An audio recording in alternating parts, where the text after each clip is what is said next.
So, Iceman is out. And once again, we're all thinking about Drake and talking about Drake, and it feels like it's been kind of a while since the last time that happened. Since like 2024, things never really were the same. And because of that, there's a lot that is sort of at stake culturally, it can feel like, regarding this album. I think that's why it's such a big topic of conversation. And I guess I want to talk about the things that cultural dialogue are are indicative of to me. One moment, please.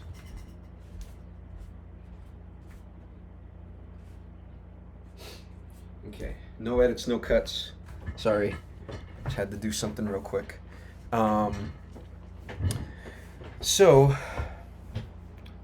I First of all, welcome to the channel. Sorry for that little interruption. Welcome to the channel. My name is David.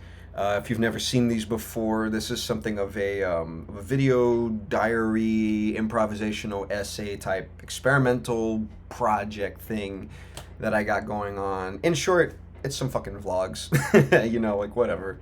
Um, but basically, this is a series. I call it Kush, Coffee, and Conversation because I'm always a little high when I do it. I drink coffee, usually decaf, so I kind of cheat, although I did get kind of hopped up on caffeine this morning, so actually applies a little bit this time in terms of the brain activity. And basically, I just sort of freeform, spitball little conversations. I want this to feel like you're having a high conversation with a friend who is able to, off the cuff, yap a whole essay's worth of ideas at you. And well, today's topic, as I said before, is Iceman. And I think, like I said, I want to frame it from that like social place, right? Like everybody really cares about this album. And there's been something of a backlash against it. I think that for the first time, well, okay, first of all, if you're watching this from the future or something, this project was long awaited because of the cultural earthquake that was the 2024 rap beef between Drake and Kendrick Lamar, where Kendrick famously or infamously, to paraphrase Professor Sky, the GOAT, Kendrick was essentially the champion, or what the hell am I saying? He beheaded the champion that was Drake and paraded him through the town. Something Achilles and Odysseus or something. Troy, I don't know.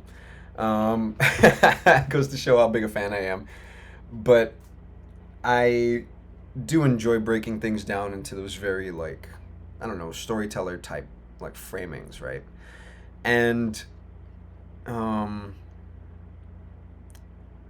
in this case, I think that the overall idea, like the consensus around Drake's new Iceman album, is that what was at stake, what people really wanted to see, was some sort of growth of some kind, right? Like how could you face something? How could you be at the center of something that was so like culturally like huge and shifting and gave a lot of people very like profound ideas and reflections on like culture itself?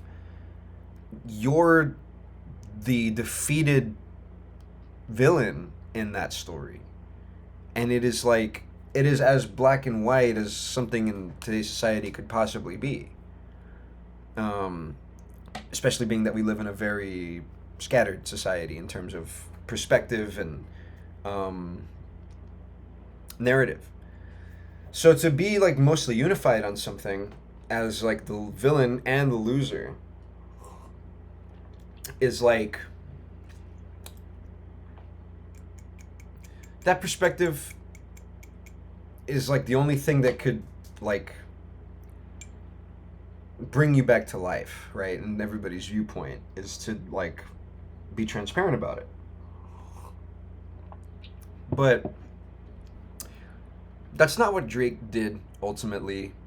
Drake's projects, the three of them, all sort of seem to relish in simultaneously like relish in being seen as the villain, and at the same time continuing those cycles of like self-victimization and lack of accountability, lack of introspection, and to kind of relish in that, right? um and that's what makes this like, in this case, that kind of deflates the spectacle, like I think the problem with Iceman that people have is that it's not interesting. It doesn't tell us something new. It doesn't give us a strong perspective to latch onto. Whether or not that would be full fledged as like a villain, right? It's outdated. It like tries to pretend that nothing ever happened, and that's like increasingly absurd because now we're getting an image as if Drake is perpetually stunted in the early 2020s, right? That he has not evolved. Really, some people would say in like 10 years, but I think that's fair. But at least for like half of those 10 years, Drake continued to put out like pretty decent, you know, listenable to good music. Um, I'm in the minority, but I actually really enjoy projects like Honestly Nevermind. I think Scorpion is genuinely really good. I've heard people call that his masterpiece. I think that's a fair case to make. Um, but beyond that, right? Like post beef, where something at the very core, like of your loss, is your lack of introspection, the lack of depth in your music, and the lack of depth that reflects on you as a person. The cynicism that is not the cynicism, it exposed the music as cynical and like malicious, and that's not something you can just be like, oh man, I just make fun club tunes, because you're nasty. You're a nasty person. And everything that we've seen since, where you're like trying to sue the industry, rather than accept defeat, just take the L and try to grow as a person, grow as an artist, something, anything would have been better than what has happened, for Drake's PR, I think. But that's what we got. And then this album, even like I said, it's so weird that it tries to pretend that like nothing happened. And I think that that's not what people are resonating with right now. I think that we're not in an age where people want to run to comfort. I think people really, really, really want like to have catharsis, to have change and evolution and clear, like transition. I think that's a big part of why. Side note, I know that The Boys season 5 was very controversial, but I've heard mostly positive things about the finale, and I think a lot of that has to do with the fact that it actually feels like final, as far as like spoilers alert. If you haven't seen The Boys, I'm about to spoil the ending, so here's your chance to click away if you don't want to be spoiled for the ending of The Boys. But in the final moments that we see of Homelander, where he is completely dismantled on the inside before being brutally killed on the outside, right? Like the actual body being killed. His soul and his spirit were killed before his body. And to contrast that to his delusions of grandeur and delusions of greatness, godhood, perfection, superiority, that was very healing to see. It was very reassuring, I think, for a lot of people to see in this day and age. Not in the sense necessarily that we need to. I'm not in this video gonna talk about political violence. But I think what it indicates is that we're fed up with those people. and we're ready for change. We're ready for the end of what they belong to and the beginning of new things, you know? And that is something that a lot of artists can explore very well, very to like mixed results. But I think the journey of an artist is ultimately like articulating the journey of a human being. You know, artists aren't, I don't think artists are like a different kind of person, like on a fundamental level from like most people. I think that they contain the ability to introspect and articulate their personhood with more, I don't know. They have a compulsion to do it outwardly and metacognitively, you know, that the average person I don't think does. And obviously you can compare Drake's post Beef album to his opponent's, Kendrick Lamar, with GNX. I listened to it the other night with some friends after not listening in a while. I have a new needle on my turntable, um, which is really great. It's got, what the hell was it called? I don't know why I can't remember the name of it off the top of my head, but it's really good. And it brings a lot of my new records to life in ways that I haven't heard them in a long time. Um, some like ever before, you know. And listening to GNX on that, this is the first time listening to GNX on that new needle, and first time listening to the album in a while, that it really,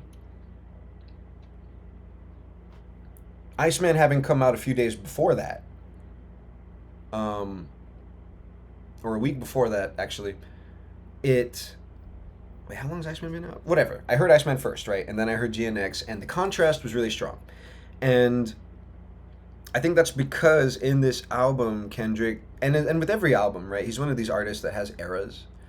Not just like Taylor Swift. Obviously, Taylor Swift, you know, makes a point to have eras for her albums. But obviously, like one of the greatest of all time at doing that was Michael Jackson. Kanye West, if I'm being honest, you know, knows to do that. Daft Punk does that. Um, Tyler the Creator does that. And Kendrick Lamar does that, right? Very strongly. So a lot of what you are experiencing when you, or getting, you know, to a front row seat for, when you listen to a new Kendrick Lamar project, or when you listen to any of them, right, is you're getting like a snapshot into like the depths and darkness and the heights and lights of his, you know, inner mind. Is very vulnerable, and to grow as an artist and to continue to be able to pull compelling stories and perspectives and points of view out of like different albums marking your life. And I talked about this a little bit.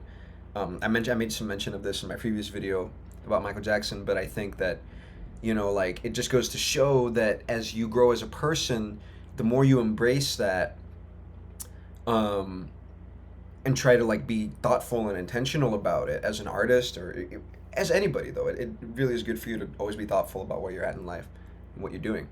But it feeds like the evolution of art, of artistic output. And I think that people, I think ultimately human beings aren't, you know, I don't think cynically feeding human beings slop is sustainable. That's why I don't believe in the true dominance of AI in any eventuality, is because like you can't really like, it's hard to like imagine, right, like how that beef would have turned out, like the world that we live in now versus what one might have guessed would happen before it happened, right, as a hypothetical. um because the world has changed and people have changed, and as things change, right, like change at first is scary and people can run to comfort, and I think that's why we live in, you know, currently in a conservative era. um and what do you know, it's leading to our ruin as a society. But I do think you see like an increasing, every day increasing appetite for like humanity and connection and truth and um, growth and change. You know, new things. It's like a forest is constantly being renewed. All of the plants will die, and they will then be able to feed other plants, right? It's all part of an ecosystem. Everything has like a life and death cycle, and it's all like a balance. Nothing can stay alive forever, you know. And I think that's true in the abstract about a lot of things, um, in society and of society itself. So I think that,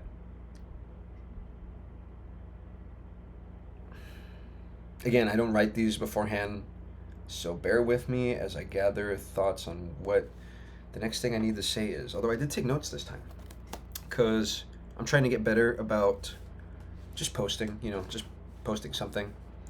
So I really didn't have like a super strong. I usually wait till I have some super strong thing that just starts like flowing out of me, but this time I didn't.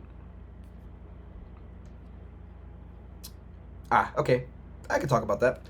So I have in my notes here that I want to compare Iceman first to its contemporary GNX, which I kind of did, right? Okay, let me finish on that because I don't think I fully did. Um, well, some of my favorite tracks on GNX, I'll sum it up like this. Some of my favorite tracks of GNX are those really like thoughtful, like long, just Kendrick rap, like talking, storytelling ones, because it's an album that is so full of incredible bangers, hits, right?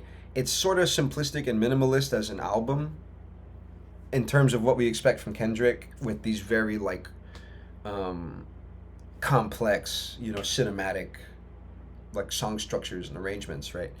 But this one is a lot more straightforward for much of the tracks. But those few tracks where he is, like rapping about, like just talking to you basically, very deeply and directly for several minutes, like Reincarnated, which might be my favorite track on the album. It's tough. I don't know. Man at the Garden, bro. Gloria. Heart Part 6. Not to be confused with Drake's The Fart Part Shit, as I've heard it called. I love that name for it, to differentiate The Fart Part Shit. Um, but it's basically Kendrick telling us all about, like, between that and Mr. Morale, right? It's basically, or even, you know what, it's always, Kendrick's work is always um, telling us about the struggle between, like, time as he, like, the struggle between like the person he is or was and the person he's becoming and wants to be, right? He's always talking about how he's challenged and his shortcomings. He's very honest about the challenges in overcoming his shortcomings. And framed, in the direct context of post beef, he made a big point to frame that as like just a focus, an idea in and of itself, to just like work on yourself and change and be better. And because of that, we continue to get an album that is nothing, continues to be different from the previous album in every possible way. And we get new and interesting thoughts from him as an artist. And you compare that again to Iceman, where it's boring, dude. That's the thing. Humans, when it comes to art, humans cannot be bored. And if you don't give us something new, and really, despite like what a lot of cynical people might say otherwise, I think ultimately human beings need real shit. you know? We can't just survive off McDonald's, man. You're gonna feel best if you have some vegetables and fruit, and your body's gonna want it.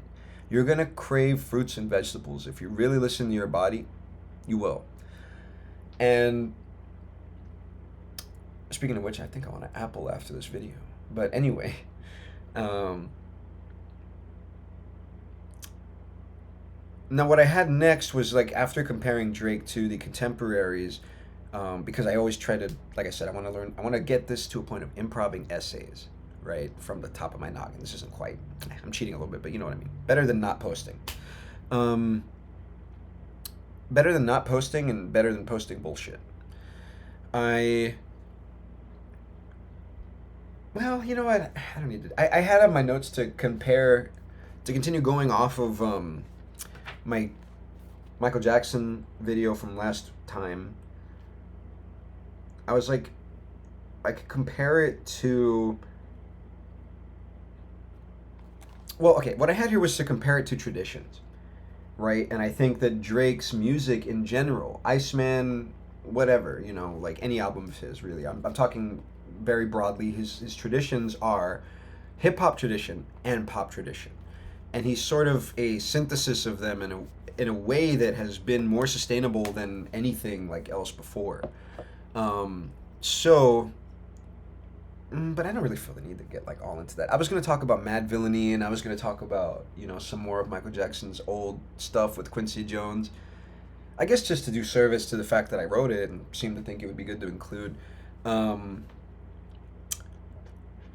I've been listening to Mad Villainy lately, right? And I think that let's see where it goes.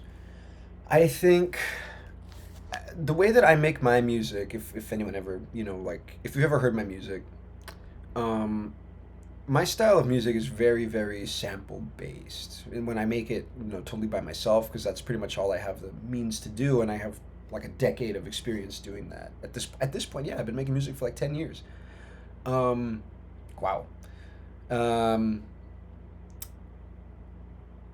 so I learned a lot how to make music from it was in my freshman year of college. I would watch these videos by this guy. I don't remember his name, unfortunately. I'm sure I could find him again if I really wanted to, but he would basically break down how samples were used to put together like famous songs, famous beats, right? So he did several that were like classic Kanye, like original like college trilogy, college dropout trilogy era.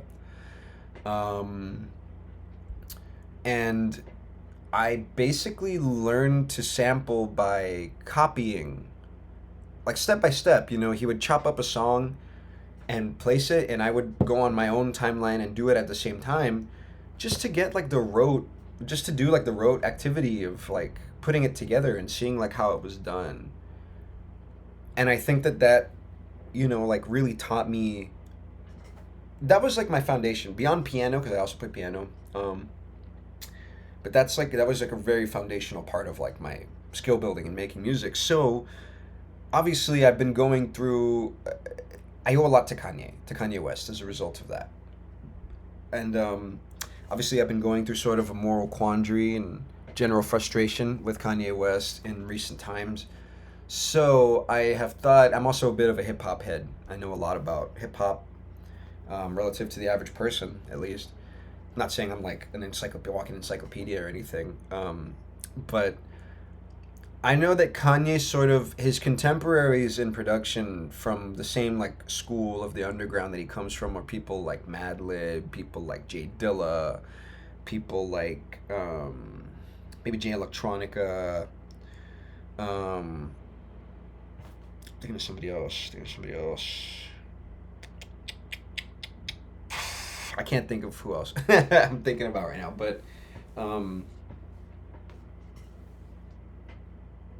oh shit. Oh, what's that guy's name?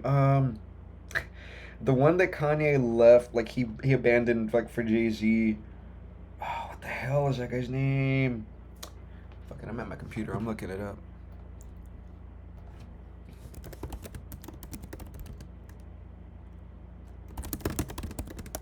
Typing in Kanye betrayed this person.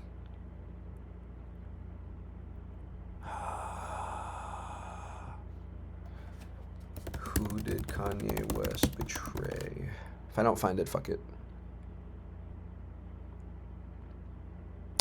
Damn, bro, I can't find it. And hip hop heads probably know what I'm talking about already, but he had a choice between this guy and Jay Z in terms of who to continue partnering with and you know building his ship with, and he kind of abandoned this other guy who taught him a lot of the ropes of production.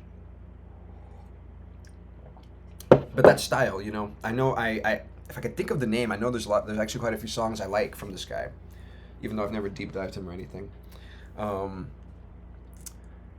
but I was thinking about his contemporaries like that, right? And because I think Kanye similarly is going through like a different but similar problem, because Kanye, on the one hand, has always like embraced change and growth as a person to facilitate like new music, new artistic output, and creative ideas. But I think that that has not really been the case. Like with Bully, and in my mind, like before, when we get to like when the original version of Bully and Cuck and Vultures 2 and stuff like that. Honestly, even Donda 2, I would argue begins this, where he, if the growth isn't like clearly in service of like the upward trajectory of his life and of his status that his ego seems to necessitate, then he doesn't want it. Like Bully, the final version that we currently have, final, is that he's like playing the hits. You know what I mean? He's I've heard someone say, I think it was on Culture United, that he's graduated from a contemporary artist to a legacy artist. I think that's fair, right? But it kind of sucks. It kind of sucks, The album is kind of mid as hell. Music's kind of bad now.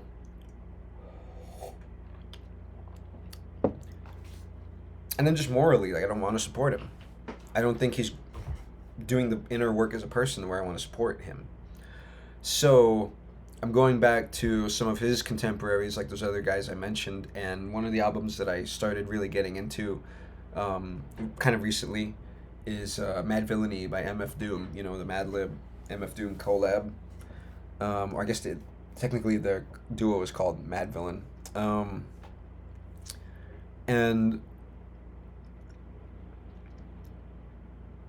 I think despite having such simpler tools at his disposal, right, it's interesting to compare the development of a producer like Madlib and a producer like Kanye, who have very kind of similar, I think, production styles and instincts and influences.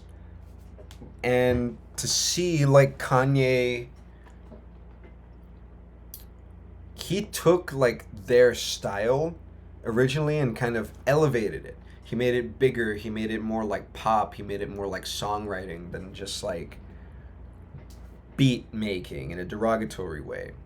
But I think when you take a look at Mad Villainy, you see a level of sophistication and detail orientation in the music itself that Kanye's latest work certainly doesn't, portray.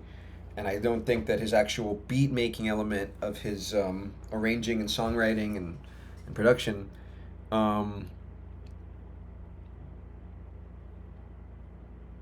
it's much less complex than things that Kanye would do, and much less hype like production value, much less like going into it in terms of like walls of sound and um, just making these like mega like anthems and whatnot, all these things that Kanye would go on to do um, that were impressive, that were really like important. But there's something so refreshing about just the fact that like Madlib is just cutting up a beat and it is that good, and there's like such a level of storytelling to it and a level of like emotion and drama and surprise, and intrigue that you could endlessly appreciate it. And I know it's interesting too because he's an artist. He's one of these artists that just lets his subconscious kind of like dictate, right? He famously, says something like, if you have to think too hard about a beat, the shit probably don't sound good. Which I think about a lot when I'm making my own music. If I get too frustrated trying to make something work, then maybe it just doesn't work. It's almost like keep it simple, stupid. Except, it's not necessarily simple. That's not to say that you can't have complex ideas, because he certainly does have complex ideas with, brilliant execution of them rhythmically, in terms of like melody and chords and things like that. Like, it's very interesting music. But sometimes it's also just simple, obviously. Just whatever, like he just feels it out, is my point. And I think that the reason I want to like that sticks out to me is that it displays something of a capacity for growth and change that isn't like necessarily obvious, but is all the more like rich, you know? What the? Sorry, I just got a notification that I could add effects using hand gestures. I don't want to do that. Maybe next time. Um, and I guess that's like some that sort of ties into like my issues even so with like Drake uh and Kanye, but like I'm talking about Drake mainly, but like you don't have to reinvent the wheel. The music didn't necessarily have to be all that different. I mean, maybe it should have. It was kind of boring musically, but my point is like if that inner work had been done, right? It doesn't mean that like transformation has to be like drastic in like an obvious like aesthetic way, but we would feel it. We would feel like your depth as a person through like the detail and the care that you put into what you make, regardless of like how ground shaking it is. You know, you don't have to like shake the game up every release like Kendrick does and do something drastically different. But you know, just that like again, I guess the connection between like self growth and how that fosters artistic development as well is really like important. And I obviously I guess I was going to connect that to Michael Jackson and Quincy Jones through like ah that's a great way to think about it. Michael Jackson at his heart I think was like a Kendrick Lamar type like grower, right? Where like at least in the way that that like expressed itself artistically, it was like very bold, dynamic, drastic like changes in your artistic output that were exciting, right? And novel every time and daring. And Quincy Jones's development was increasingly, even into his very old age, but he was already old by the time like Thriller was around. But um,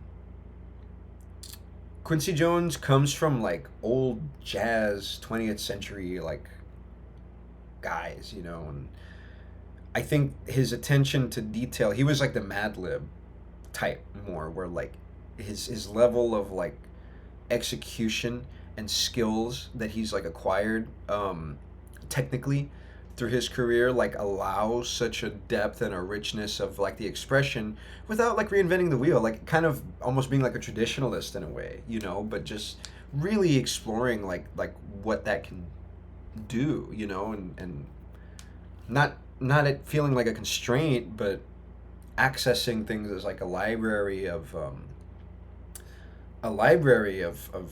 ways to express that you can reference, right, and make it your own. And I think,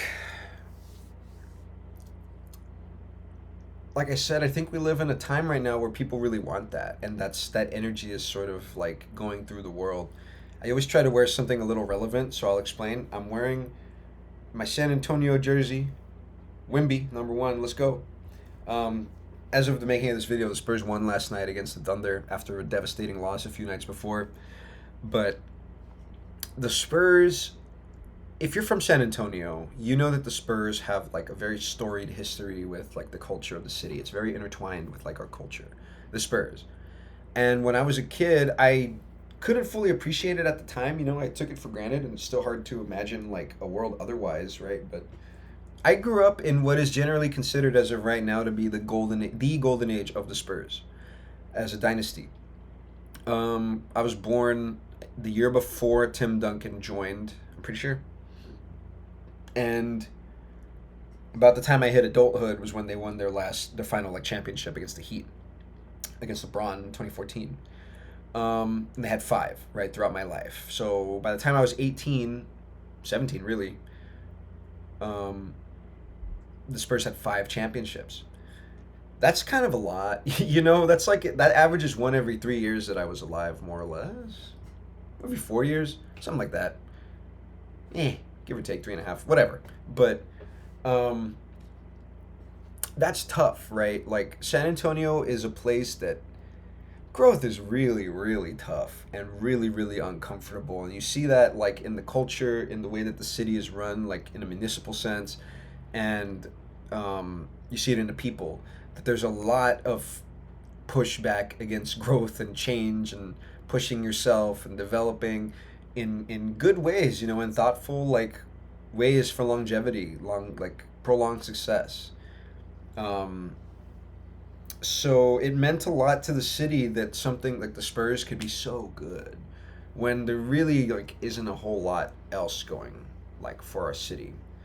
Um, at the time I was a kid, there was a lot of like investment into development, but now fast forward to me at the age of 29, that development has gone very, very like it's gone little to nowhere. It really doesn't come back to the people that live here. That's a whole other conversation. I don't want to get into like the politics of San Antonio, but I think in a nutshell, it's very significant that the Spurs are good again, and it also happens to be the year that I moved back to San Antonio from California, from SoCal, and I'm not saying that I am the reason that the Spurs are succeeding. You know, my presence here, I will say, correlates. Correlation doesn't mean causation, of course, but it correlates. Um, and I notice like a different energy, you know, here when the Spurs are doing well. It gives people hope. It gives people real hope because we thought that like I personally, and I know a friend of mine thought as well that like we thought that the Spurs might never be good again, like that good again, until like decades, until we were like 60, right? Because change happens like so slowly sometimes, especially like in a place like San Antonio. And obviously in this like age, it's hard not to be um, a little pessimistic, a little cynical, and think like there's not really much to look forward to in the near future. So for the Spurs to actually have a shot at taking home everything, which I really think they do. I really think the Spurs do have a shot of winning it all this year. And if not this year, then next year. But I think that the Spurs performing well, right? And even when like OKC beat us like in a very disheartening and depressing way the other night, to come back last night in Game 3 and to come back last night in Game 4 and beat the shit out of them. There's a lot of factors. You know, you could argue like they had, you know, a guy or two missing from what I understand. I don't follow basketball as much as I should, so I'm a little out of the loop. I'm learning as I go. As I begin to follow right now during the playoffs. And they were doing badly. Their percentages were awful compared to what they normally put up. So who's to say, you know, like we weren't facing off against them at 100%. And we were having an excellent night. Prior to that, I think the Spurs were having a terrible night and OKC was having an excellent night on Game 3. And there's a lot of controversy about like blah blah blah. I'm rambling in a not like in a way that's not connected. But I think that it goes to show, right? Like we're ready to embrace like a new era. We're ready to embrace the Wemby era, the new Spurs. You know, like the city is really embracing them, trying to, in the way that we used to embrace Duncan, Parker, Ginobili, David Robinson. You know, like all these guys that we loved. And it's really cool. Like it's really cool for like something new to be like really good. And I do think that connects to like Kendrick Lamar's career height, where people are ready to say Kendrick Lamar is the greatest rapper of all time, right? That this was a better beef than Tupac and Biggie, things that you never thought would be dethroned, right? And it's like I said in the other video, like who's to say we're not on the way to somebody genuinely being better than Michael Jackson? It could happen, right? It could, and it will. Somebody will be better than Michael Jackson for like the perspective of the time that they live in, right? And it's just the way life goes, you know. Like I've been going through a lot of change in life myself, finishing a job and starting a new one, going through a lot of hard times and seemingly, you know, about to get into better times, and just change as a person, going through periods of low self-control, high self-control, low self-esteem, high self-esteem, etc. And getting I was in there thinking that like good things would never happen ever again. And all of a sudden, like, some good things are happening again.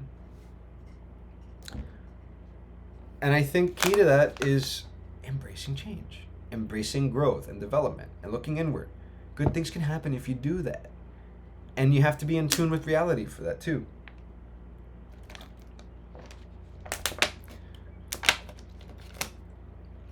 So I guess that's the overall point I've been trying to make throughout this video, is that I think you need to embrace change and love yourself through it, of course, but feel responsible for something greater as well. And I think that's how you grow as a person, to really be of service to those around you, and to be, as an artist, to grow as an artist, to like have your growth facilitate artistic growth as well.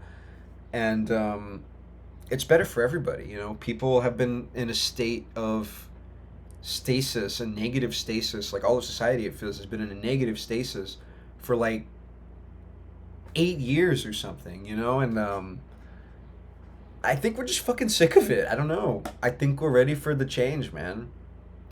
We'll see. I'm not saying that like change is gonna happen tomorrow or drastically fast at all, but I don't know, like, if you embrace the change that like life throws your way, good things can happen. Even when it feels like they can't. I guess I'll end there. I don't know if this was my favorite of my videos, but like I said, I just want to get better at posting and trying to formulate thoughts and get that practice in. So thanks for watching. If you liked it, feel free to like, comment, subscribe, all the usual stuff, but I always make a point to say, like, I just do these to do them.